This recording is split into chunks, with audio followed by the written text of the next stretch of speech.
Okay, so yeah, you see that I have the baler and that I got another piece of equipment. There's a reason I bought this other thing. I'm going to show it to you right now. It is a 3-point hitch disc mower. When I started in the mulch hay business, I bought one of these. It wasn't a New Holland. It was a company called Mower, and Mower is an Italian company. I don't suggest buying a Mower if you farm more than 50 acres. 50 acres, you can run it for 10 years, you'll be fine.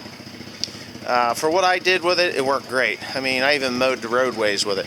But anyways, I bought this mower for the reason, and I'm going to give you the reason why I bought it, and I'll show you the size of it. It's 9 feet 2 inches cut.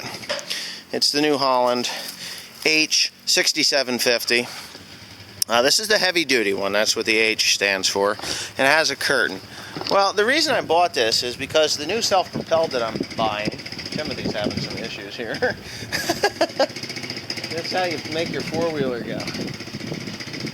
That quad's got some issues. It had water in the carburetor. It takes a while to warm up and he's impatient. But, hey, you got it now. So anyways, the reason I bought it is because the new mower has different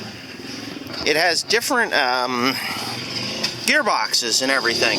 Well, I got so many parts for the gearboxes for my case windrower and the old New Hollands that New Holland wouldn't buy them back.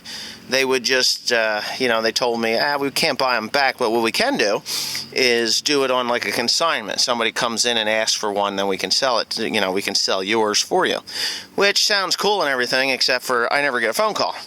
So I was looking for a used one of these, and I figured, well, a used one would be really cool.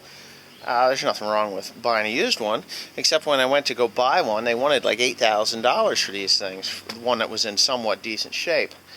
So I was out at Messick's when I bought the baler, and my baler came in, I wanted to see it, and they had an open house out there.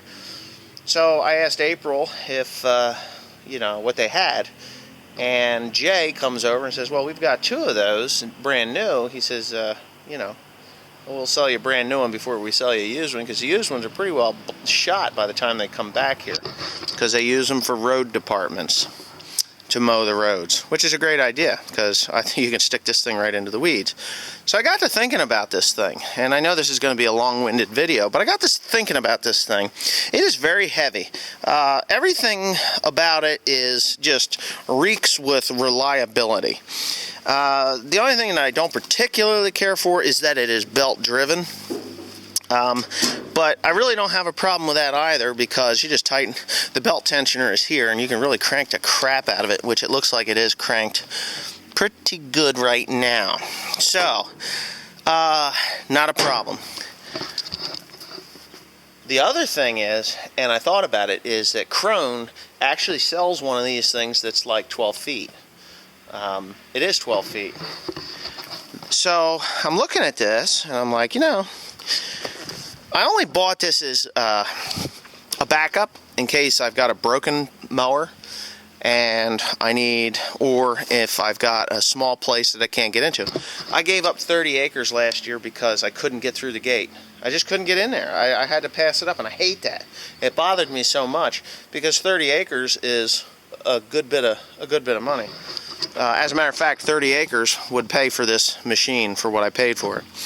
So anyways, I've got all these extra gearboxes, and I got these extra spacers, and I've got the extra bolts and the shafts and everything else. So what I'm going to do, and it's not an experiment, it's what I'm going to do. I'm going to add 2 more gearboxes to this thing, because it's just a gearbox. You take this thing here, which is an end one on that gearbox. That's just an end. You pop this off, or you just pop it off over here. You take this here off and move that, well, you do this one and put this one here out. Add 2 more spacers to it, and voila, you've got yourself a 11-foot 6-inch mower. of course, the mower's going to stick out way over here. Now, everything back there is heavy. I mean, we got 1 1/4, I think that's 1 inch or 1 1/4 inch hinges on there. They're greasable, so they'll be tough. That's a bronze bushing. I don't believe it's plastic. Good heavy gearbox. Good heavy float spring, which you can adjust to make it heavier. And the breakaway. You can crank that breakaway down to make it so it doesn't break away as easy. Now, the other thing is to get this skirt. You know, this freaking skirt could be a real pain in the ass. It's got a guard on it so that you don't cut your skirt and everything. So what I was gonna do was cut this off here.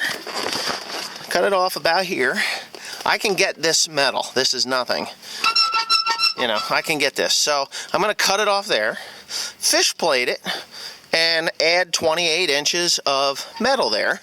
Buy another skirt, just another skirt, and cut the skirt and use the eyelets here and here. So I could cut this thing right down the center and extend it, use the eyelets, or even add eyelets to it, and extend the skirt so that it is...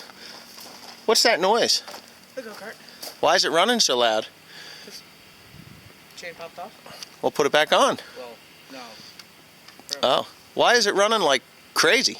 I don't know. Should I go shut it off? No. No. We're going to have to change it. That's a 50 link. Let me get you a connector link. So anyway, yeah, so that's what I'm going to do. I'm just going to extend it 28 inches, and then I'll have an 11-foot, 6-inch mower.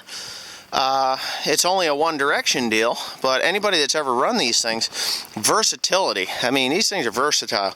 You can get into the fence rows with that thing without worrying about popping tires and stuff. You can actually fold that thing up, go into multiflora rose bushes and cut them suckers down, saplings and everything else, because there's no crusher rolls.